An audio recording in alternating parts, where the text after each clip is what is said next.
He wanted to erect buildings more splendid, more beautiful, and larger than any that had ever been built before. But he hadn't seen, or so he later said, the blood on the hands of his Führer.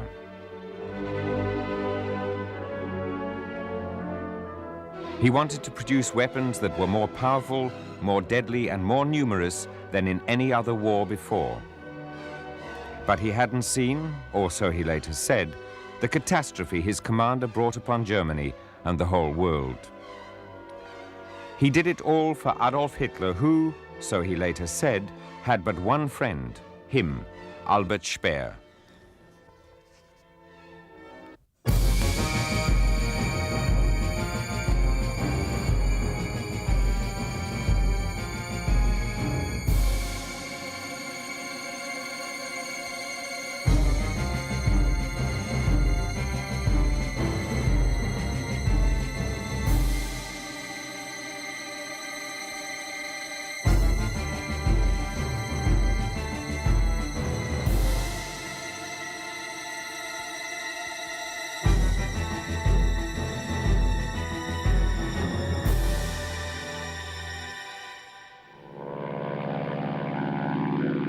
Berlin, 1930. Albert Speer, aged 25, and his wife Margaret enjoying life in the metropolis. They were happy to have escaped the provincialism of their hometown of Mannheim.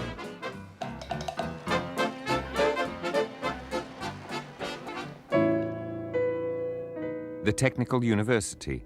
Albert Speer studied architecture here at the urging of his father, a wealthy Mannheim architect. His son would rather have been a mathematician. After graduating, Speer got a position as tutor at the university. He was lucky. Most of his fellow students joined the queues at the employment office. In the depths of the Depression, the newly qualified stood no chance of finding work. In the atrium of the Technical University, political rallies were an almost daily occurrence. The university was a stronghold of the National Socialists. In Speer's faculty, 2/3 of all the students voted for them.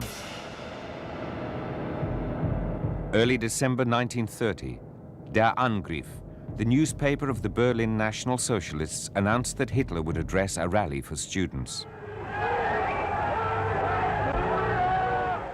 Demonstrations greeted the Nazi Führer on his arrival in Berlin. Colleagues took Speer along to the New World, a beer hall in the blue-collar district of Neukölln. Despite the demonstrations, Hitler turned up on the evening of December the 5th. Somewhere in the crowded hall sat Albert Speer. He listened to the speech. There was no ranting.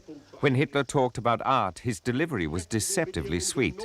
Later, Speer was to say that he had been captivated by the magic of Hitler's voice.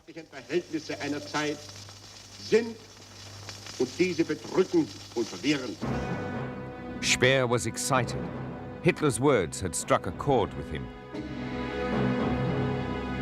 Der Mensch lebt nicht vom Brot allein, und wir können uns keinen Wiederaufstieg des deutschen Volkes denken, wenn nicht wieder steht auch die deutsche Kultur und vor allem die deutsche Kunst. 3 months later, Albert Speer joined the National Socialists and started to work for them. But not as a bully boy of the SA. He was interested, or so he later said, in the new tasks that would come with Hitler. Speer knew the fanatical politician was also a frustrated architect.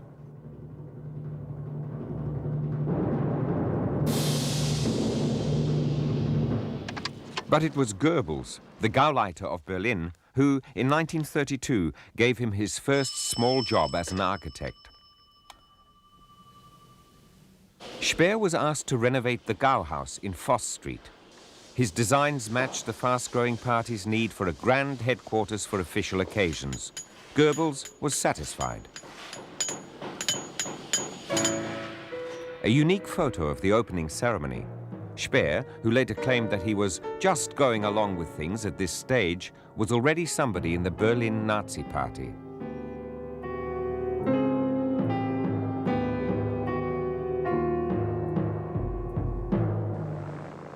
Hitler had only been in power for a few weeks when Speer got his big chance. On May the 1st, 1933, thousands of people from all over Germany marched to the Tempelhof field in Berlin. At its first mass rally, the new regime wanted to demonstrate its power and intimidate its opponents. Goebbels had given Speer the job of designing the parade ground. His plans have survived. Somewhat embarrassed, the hitherto unknown architect explained the concept in his first radio interview. Wir sind dabei zur Überzeugung gekommen, dass bei der Länge des Feldes von rund 1000 Metern es notwendig ist, dass wir den Mittelpunkt, von dem aus der Führer spricht, so stark ausgestaltet wird, dass er auch von dem entferntesten Menschen, der an der Kundgebung teilnimmt, als besonders wirkungsvoll empfunden wird. To make the Führer look particularly impressive. This mission now obsessed Speer, and Hitler was thrilled with Speer's ideas. Goebbels made the young architect official director of artistic organization of mass rallies. In other words, stage manager of the dictatorship.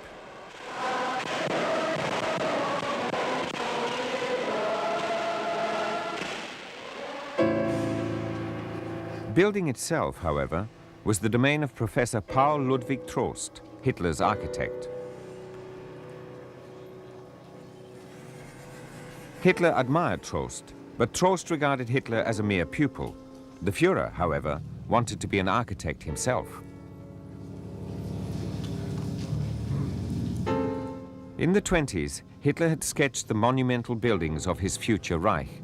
They were then castles in the air, but now he had a chance to turn them into reality.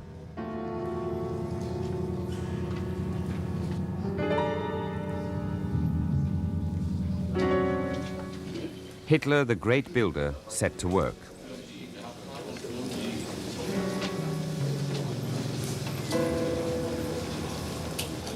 He needed a talented young architect, someone he could shape to his own goals, someone like Speer. Speer was still in the background, but he didn't have long to wait.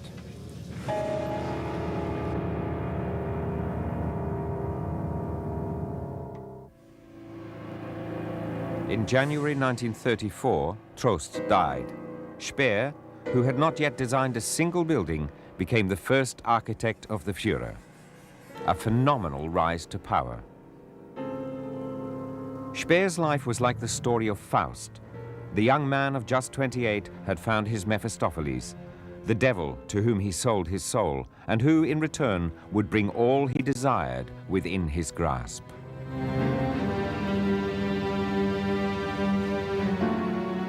Und dann kann man natürlich Speer keinen Vorwurf machen, wenn ein junger Architekt große Pläne hat. Wer hat nicht in den jungen Jahren gewaltige Pläne und will die Welt verändern?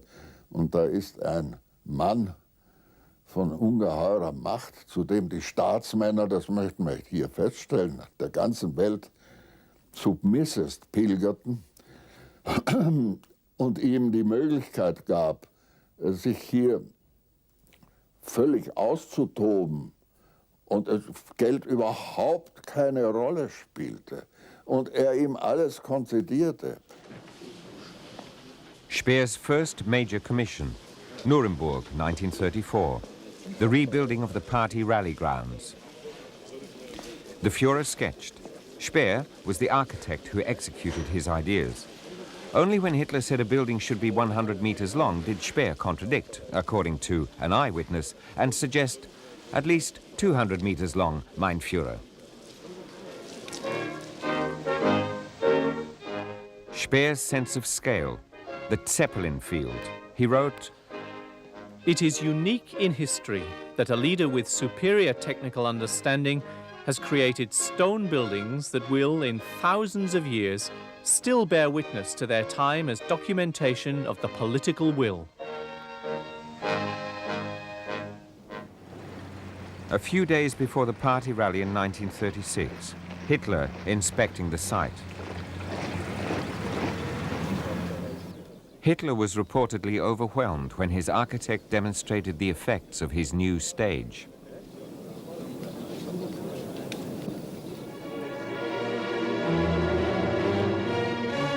The setting, night and searchlights.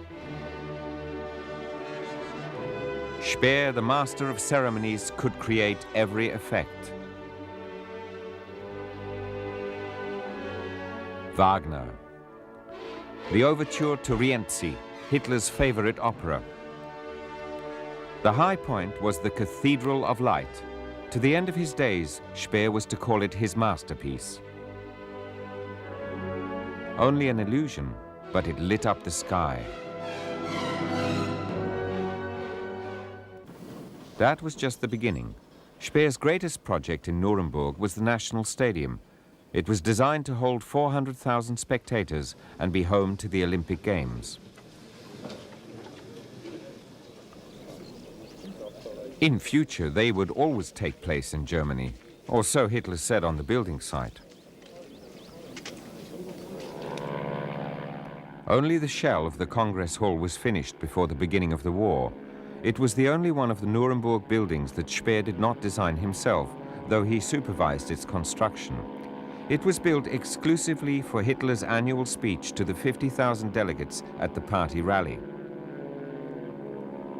When the roof went on, the great builder declared, Wenn Gott die Dichter und Sänger heute vielleicht Kämpfer sein lässt, dann hat er aber den Kämpfern jedenfalls die Baumeister gegeben, die dafür sorgen werden, dass der Erfolg dieses Kampfes seine unvergängliche Erhärtung findet in den Dokumenten einer einmaligen großen Kunst. Deshalb sollen diese Bauwerke nicht gedacht sein für das Jahr 1940, auch nicht für das Jahr 2000, sondern sie sollen hineinragen gleich den Domen unserer Vergangenheit in die Jahrtausende der Zukunft. Speer instituted a special construction process for the Nuremberg buildings, the law of ruins. The buildings were designed to look grand, even in a state of decay, like a temple of antiquity.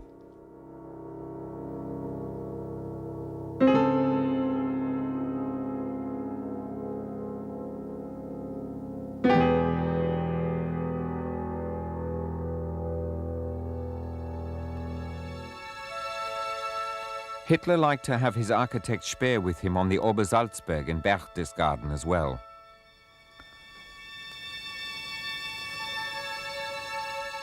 Speer and his wife Margaret belonged to Hitler's private circle. They were regular visitors to the Berghof.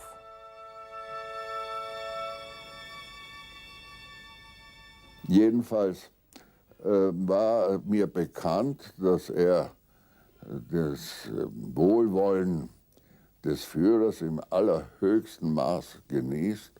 Und ich konnte das dann später auch persönlich feststellen, als ich das erste Mal am Obersalzberg mit Ribbentrop war, dass er schließlich und endlich das Sagen hatte, wenn er da war. War Hitler begeistert, als ob eine Geliebte käme und ihn besucht. Und dann fingen sie an, beide zu zeichnen und Pläne zu machen und Modelle wurden aufgestellt. Sie korrigierten, sie radierten, sie nahmen den Bleistift zusammen. Es war wirklich ein Genuss zu sehen, wie die beiden kongenial waren. Aber für uns Sekretär war es natürlich eine Katastrophe, denn wir blieben dann mit unseren Akten 2 oder 3 Tage sitzen. Wenn Speer da war, hieß es, Speer regiert die Stunde, da ging einfach nichts mehr. Speer built himself a studio on the Obersalzberg.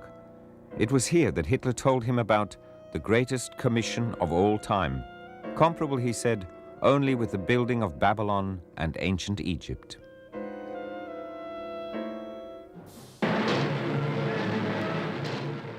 Speer was to build Germania, the world's greatest capital city.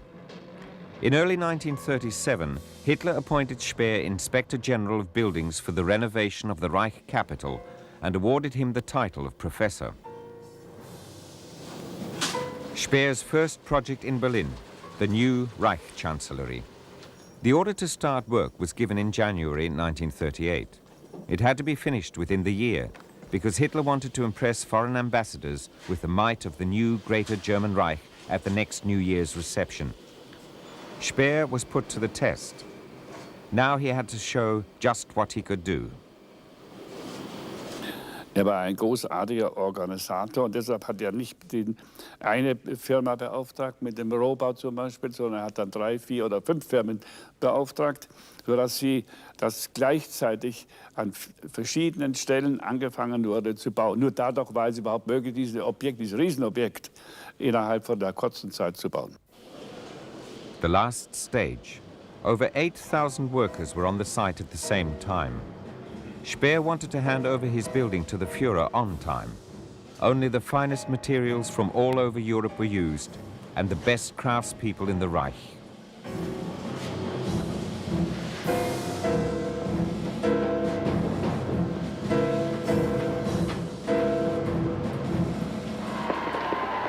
Two days before the completion date, a tour of the rooms.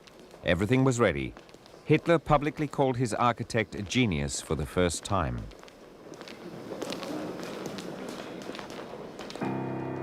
The mosaic room,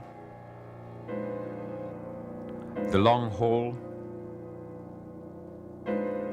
Hitler's study. Speer designed the desk himself. Speer made a point of noting that all his plans had been based on the Führer's ideas. The Brandenburg Gate. Next to it, the new center of the Reich was to have been built. This is how it would have looked.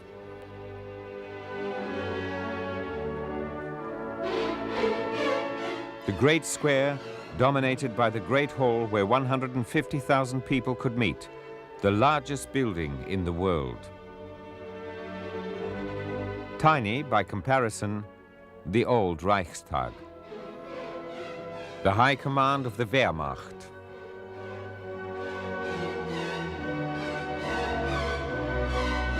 The Führer's palace, much larger than the new Reich Chancellery.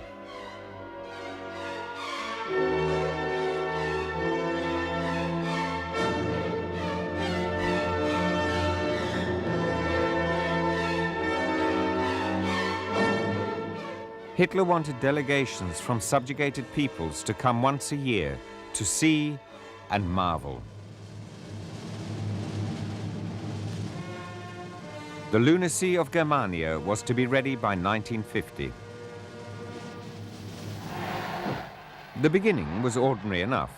In June 1938, the master of Germania displayed himself in his favorite pose as the great builder. Ich lege den Grundstein zum Neubau des Hauses des Fremdenverkehrs in Berlin und befehle damit zugleich den Beginn der Arbeit des Umbaus von Groß-Berlin. First, the Inspector General had to make space for the Führer's buildings. 52,000 flats needed to be demolished. To the people who lost their dwellings, Speer could offer a replacement.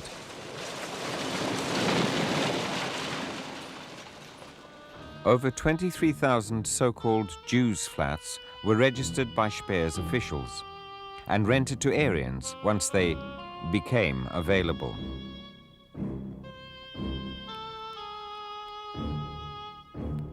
Speer, who later claimed he knew nothing of this, threatened the landlords. It is a punishable offence to let a Jew's flat without my permission. Even from the Obersalzberg, Speer sent messages inquiring about progress with the eviction of Jewish tenants from 1,000 apartments.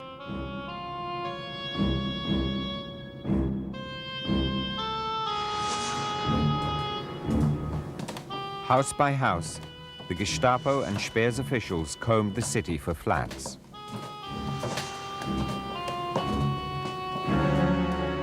With German thoroughness, they drew up eviction lists and recorded the names and addresses of all Jewish tenants and the Aryans who were to take their place.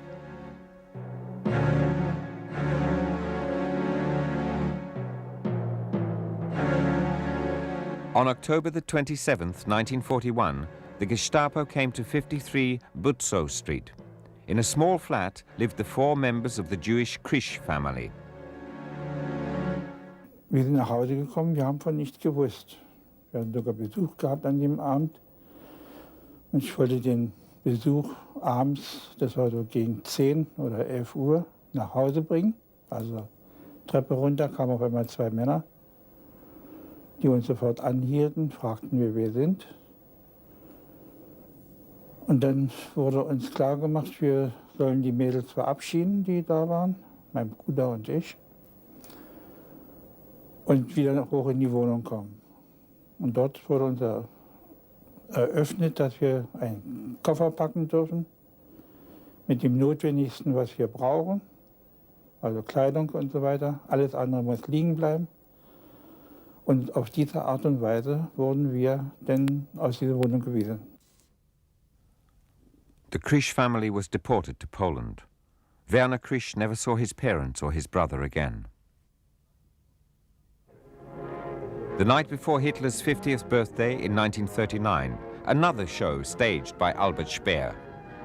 Am Vorabend des Geburtstages übergibt der Generalbauinspektor für die Reichshauptstadt, Professor Speer, dem Führer die fertiggestellte Ost-West-Achse.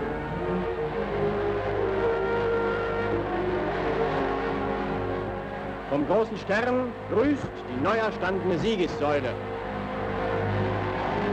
Speer made the deadline again. He even had a special present for the Führer. It was waiting in the Reich Chancellery. Hitler left a group of well-wishers. He was deeply moved. Here it was, a 4-meter-high model of his Arch of Triumph. He'd sketched it 15 years earlier, and now Speer wanted to build it for him.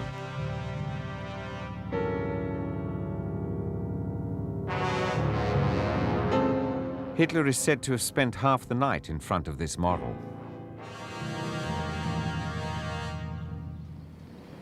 Indeed, there seemed to be no end to his triumphs.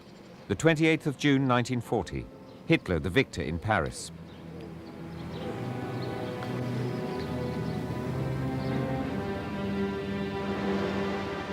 He celebrated the moment of his greatest triumph with an early morning tour of the town, in the company of his master builder.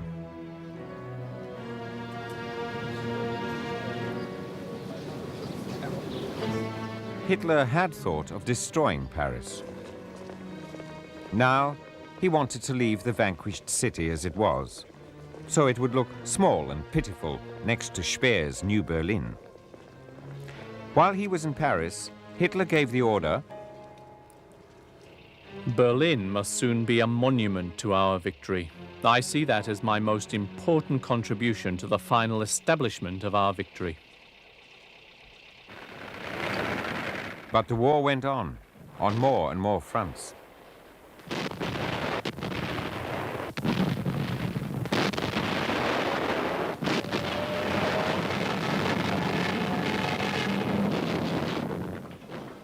One person knew this war could no longer be won. Dr. Fritz Todt, one of the earliest members of the National Socialists and a devoted follower of Hitler.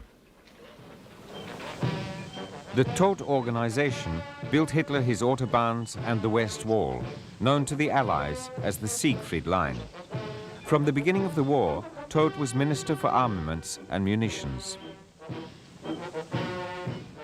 Todt thought the war on two fronts against the Soviet Union and the Allies was disastrous. He urged Hitler to make peace before the tide turned against Germany. The Supreme Commander wouldn't hear of it.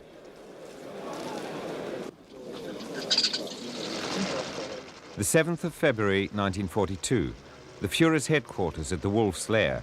Again, Todt tried to convince Hitler of the seriousness of the situation, but he knew his efforts had been in vain. The following morning, Todt boarded a plane for Berlin. The plane crashed shortly after takeoff. The cause of the crash was never discovered.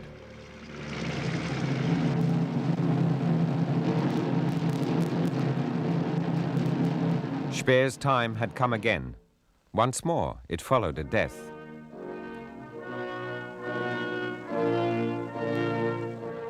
The new armaments minister marched at the head of the funeral cortege.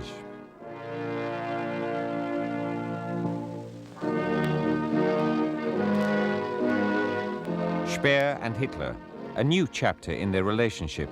It started with a solemn oath. Mag unsere Trauer den Toten noch so groß sein, dieses Führers ist größer. Wir alle wollen ihm durch rastlose Arbeit erleichtern, diesen Schmerz zu überwinden. Denn der Erfolg unserer Arbeit ist entscheidend für den Sieg Deutschlands. Ich habe dem Führer gelobt, meine ganze Kraft nur für dieses Ziel einzusetzen. Paying his respects in his new role, Speer promised an armaments miracle. Hitler gave his minister free rein, just as he had to Speer as an architect.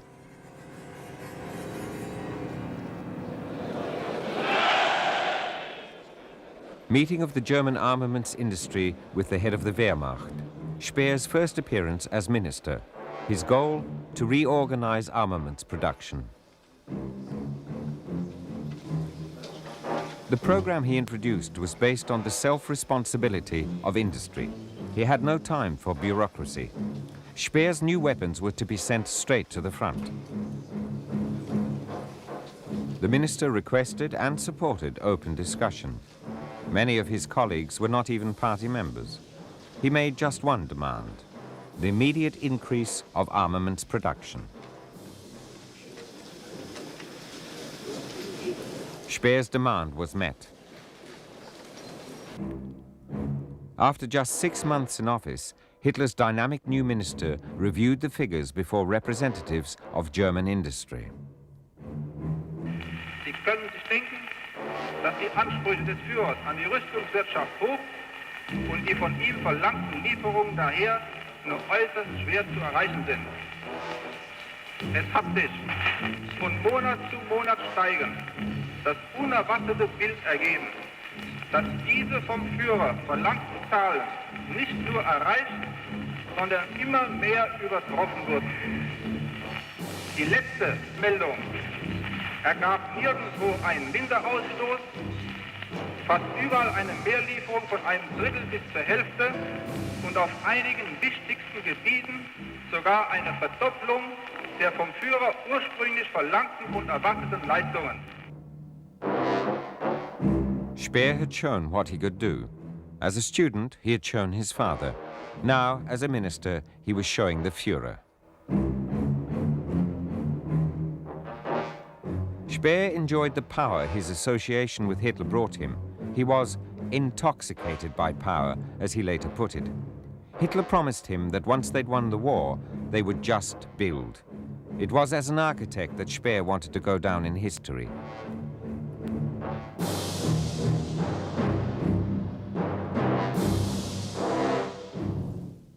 But despite all Speer's efforts, the tide turned at the front. In the winter of 42 to 43, the Wehrmacht suffered major defeats in Africa and Russia. Enormous quantities of arms and munitions were lost.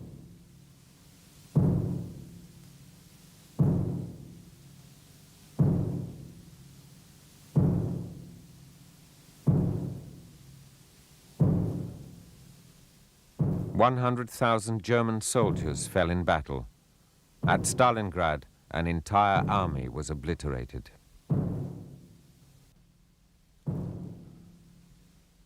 The Wehrmacht asked Speer for 700,000 factory workers as troops. Speer reacted with mobilization of the labor force. The protected firms. Previously, anyone who worked here was in a reserved occupation. Now, skilled workers and engineers were conscripted into the army from key German armaments factories. Speer had to fill the gap, so women were sent to the armaments front. The party ideologues were opposed. German women were supposed to bear children. Hitler had another objection. The long-legged German woman, he explained to Speer, wasn't a workhorse like the stocky Russian woman.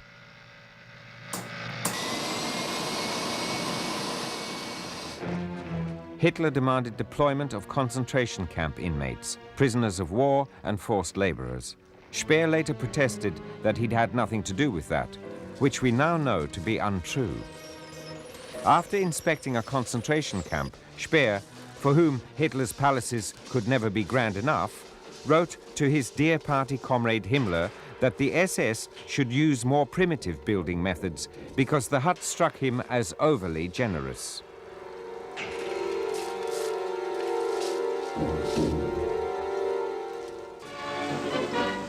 Back home, Speer drummed up support with his national comrades for the total war industry. His most important ally, Propaganda Minister Goebbels. The two of them began to appear together more and more. Der Führer erwartet, dass der Heimat kein Opfer zu groß ist, wenn es gilt, dem Frontsoldaten neue Waffen zu schmieden. Wir geloben unseren Soldaten an der Front, auch weiter nicht nur unsere Pflicht zu tun, sondern das Äußerste an Arbeitsleistung zu vollbringen und von Monat zu Monat unsere Produktion stetig zu steigern. Hitler pinned all his hopes on Speer. In return, Speer got what he wanted most, the Führer's gratitude. Der Führer dankt den verantwortlichen Männern der deutschen Rüstungsindustrie und überreicht Albert Speer in Anerkennung seiner einmaligen Leistungen den Fritz-Todt-Ring der deutschen Technik. Hitler now ended conversations with his armaments minister Heil Speer, a likely successor. Eva Braun and Margaret Speer, the women left behind, hardly ever saw their menfolk. Lonely days spent on the idyllic Obersalzberg.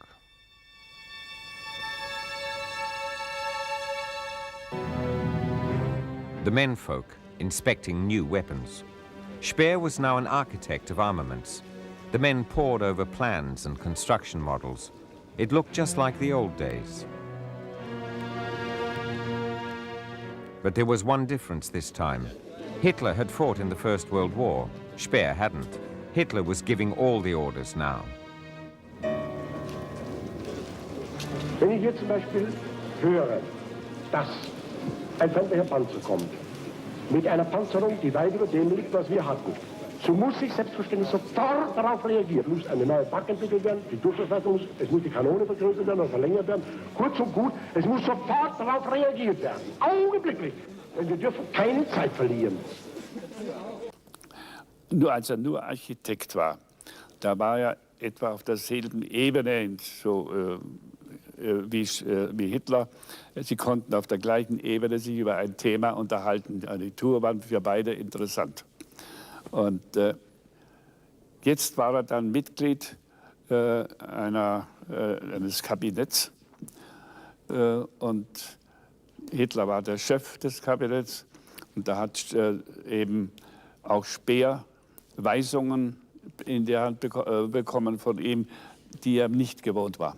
Da hat er sich beklagt darüber, dass er jetzt ganz anders behandelt wurde als früher. This hierarchical shift was to have one far-reaching consequence. German rockets had been tested at Peenemünde on the island of Usedom for several years. Speer favored anti-aircraft rockets.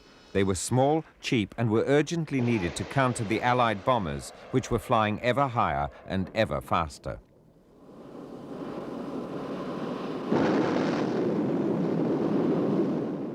Hitler preferred the V-2 assault rocket, which was big and expensive. Speer was won over to Hitler's position. The psychological effect of the V-2 fascinated the two comrades in art.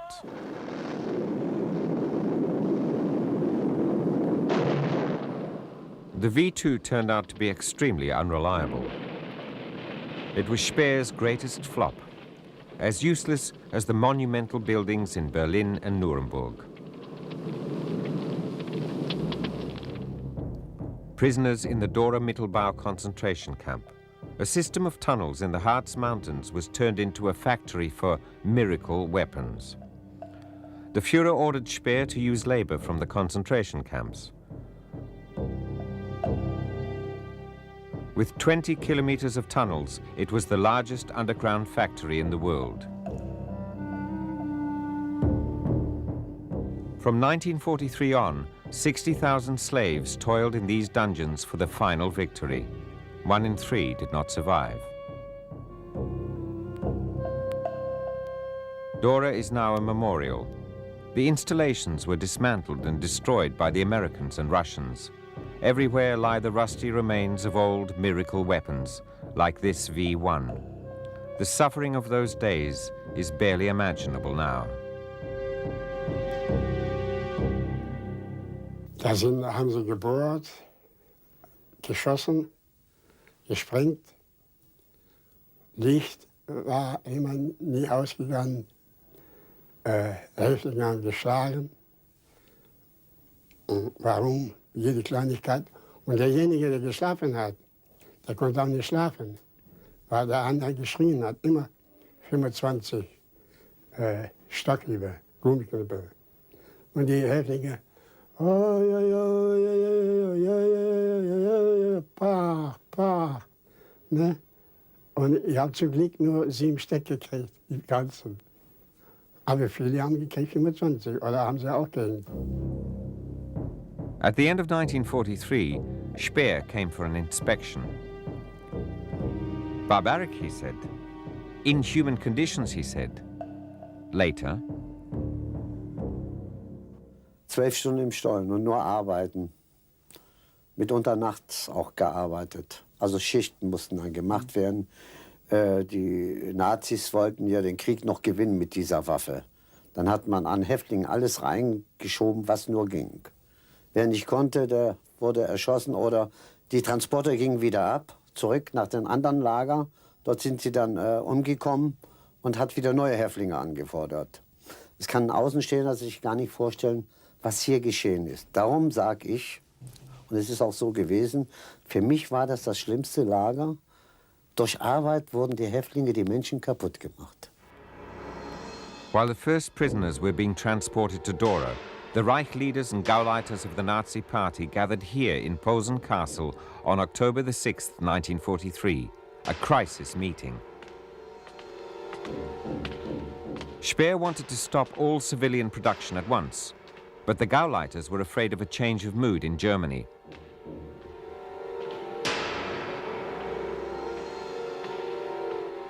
Furious, Speer gave Hitler's old guard an ultimatum. Ich bitte Sie nur eins zur Kenntnis zu nehmen.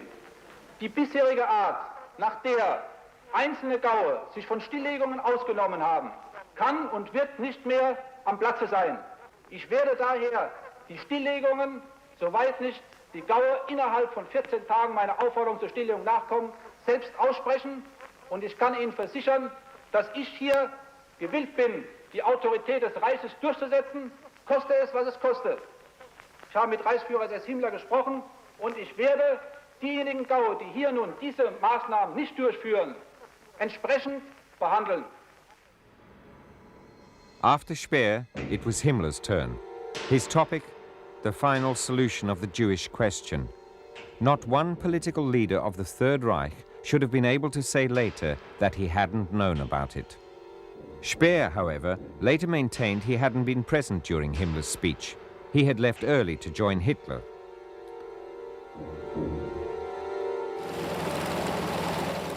As if to flee from the awful truth about Hitler's regime and the nation's impending defeat, Speer threw himself into frantic traveling.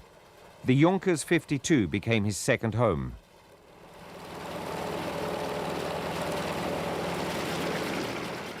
Unlike Hitler, Speer constantly traveled to the hot spots of the war. He listened to the soldiers and from them learnt the real truth about how grim the situation was.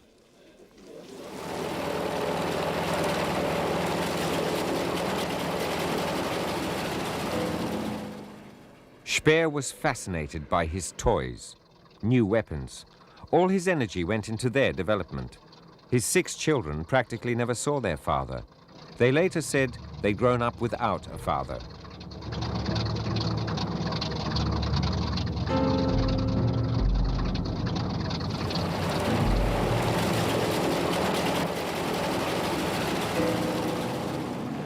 In 1944, in the middle of the war, the British paper, The Observer, wrote of Speer, In him is the very epitome of the managerial revolution. He might have joined any other political party, which gave him a job and a career. He rather symbolizes a type which is becoming increasingly important in all belligerent countries, the pure technician.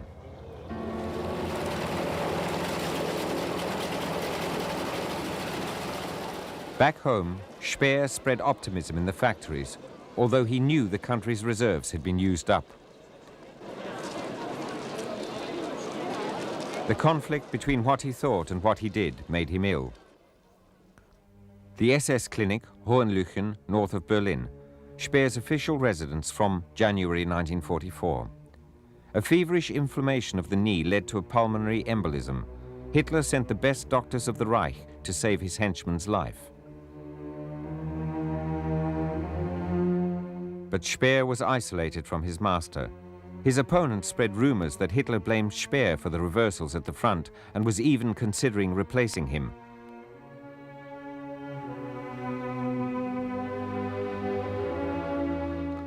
From hospital, Speer lamented in a letter to Hitler, Mein Führer, this is the first time you have been displeased with any achievements in my domain. Speer felt rejected and offered to resign. Hitler had a messenger sent to the hospital. Tell Speer he's very dear to me. In May 1944, Speer returned to office fully recovered. But his armaments empire was under dire threat. The Allies ruled the airspace over Germany. Almost unopposed, thousands of flying fortresses took off daily for Germany. The American 8th Air Force concentrated on destroying the German armaments industry. In May 1944, they were given a mission which had a decisive impact on the course of the war. Their target? The Leuna works in Merseburg. Here, synthetic petrol was made from coal. After the loss of the oil fields in Romania, Leuna was the Wehrmacht's last major source of energy. The next day, 145 tons are released on synthetic oil plants in the famous Leuna ammonia and nitrogen works. The bombers of the American 8th Air Force attacked the German fuel plants almost continually. Finally, 90% of German aircraft fuel production was destroyed. Speer sent a memorandum to Hitler with an urgent plea for protection and rebuilding of the fuel plants. A shortage of aircraft fuel loomed, with disastrous consequences for the Wehrmacht.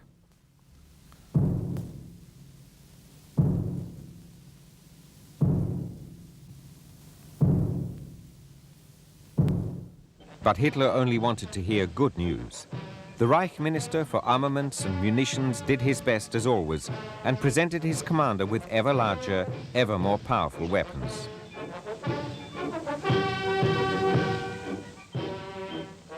In the middle of 1944, the minister was able to report a new peak in armaments production.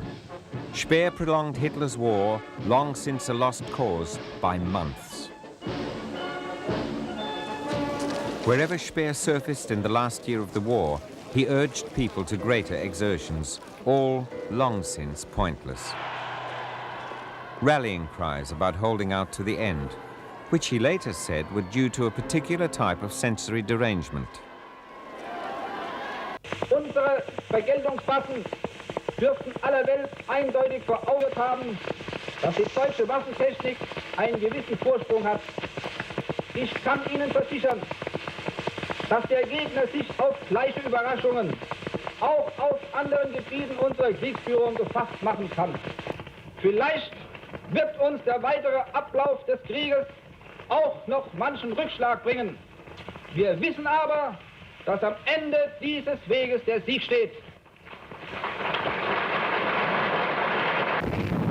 November 1944. The Americans crossed the German Western Front and took Aachen.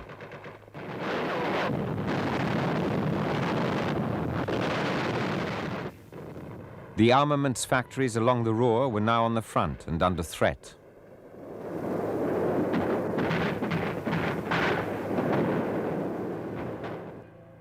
Speer set off on one of his journeys of inspection in the winter of 44 to 45, journeys to the combat zone.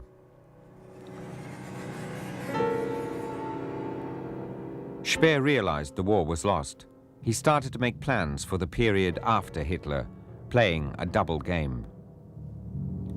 Speer was not yet 40 and intended to play a part after the war.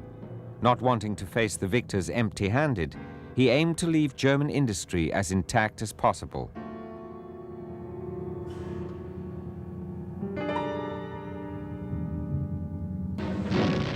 But at the front, everything was being blown up in the retreat.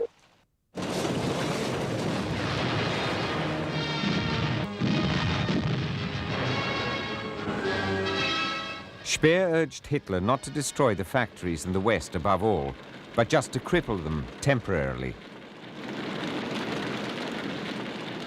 Das war ja die Kunst von Speer, dass er das überbrückte bei Hitler, und das ist ja ein Beispiel für das, was ich schon gesagt habe, dass er nicht nachließ, Dinge, die er durchsetzen wollte, nun immer wieder in anderer Form zu unterbreiten. Und dadurch, dass er Hitler sagte, wenn wir das aber zurückerobern, und das war das, was Hitler am liebsten hören wollte, dann müssen wir ja doch den Betrieb wieder in Ordnung bringen können und dann lähmen wir ihn doch. Und da war er einverstanden. Or he agreed until March the 19th, 1945. In this teletype message, Hitler called for application of the scorched earth principle.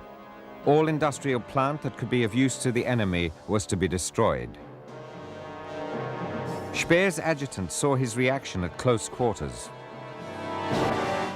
Er war wütend, echt wütend. Also er war nicht in dem Sinne verzweifelt, dass er aufgab, sondern er war wütend und die Reaktion war, ich muss was dagegen tun. Speer broke off his journey and raced back to Berlin. In his luggage was a handwritten letter to Hitler. Mein Führer, my belief that our fate would change for the better was unshaken until March the 18th. I cannot believe in the success of our just cause if we destroy the foundations of our national existence in these decisive months.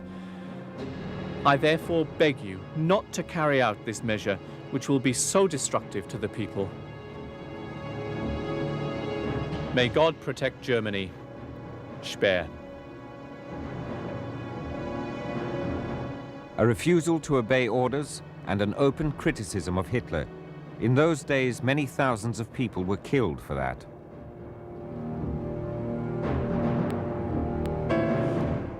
Speer, however, was received in the Reich Chancellery. He reaffirmed his loyalty to the Führer.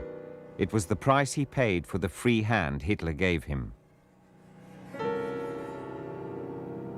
It was Hitler's farewell from the man who would later say, "If Hitler ever had a friend, it would have been me." 3 weeks later, on April the 21st, 1945, Speer left Berlin and headed north. He thought his alliance with the man who had defined his life for 15 years was now over.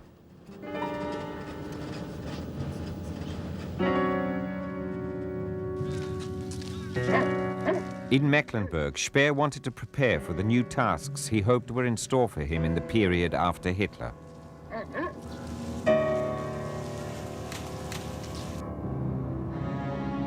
Two days later, on April the 23rd, events took a dramatic turn. On a Luftwaffe base in Mecklenburg, a light plane was made ready for takeoff.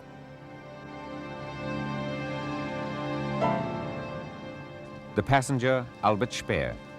The destination of the Fiesler Stork, Berlin.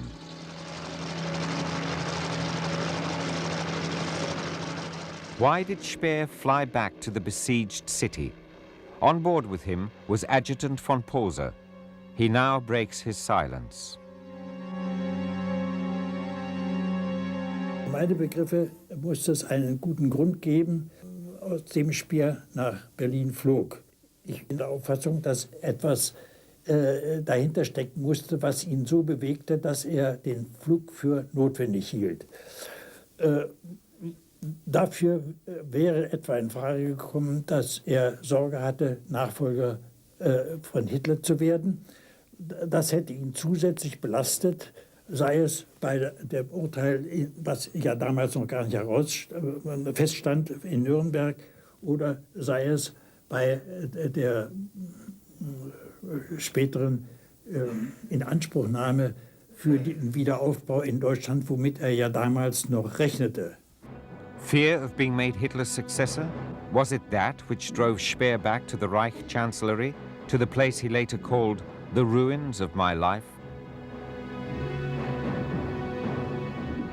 To the thunder of artillery fire, he made his way down into the Führer's bunker for the last time. Ich erinnere mich, er ist dann ins Arbeitszimmer mit dem Führer und die haben ein langes Gespräch miteinander noch gehabt. Und dann ist aber Speer wieder weg und das war das letzte Mal, dass er da war. Was da passiert ist, Hitler hat auch nachher nicht mehr über Speer gesprochen.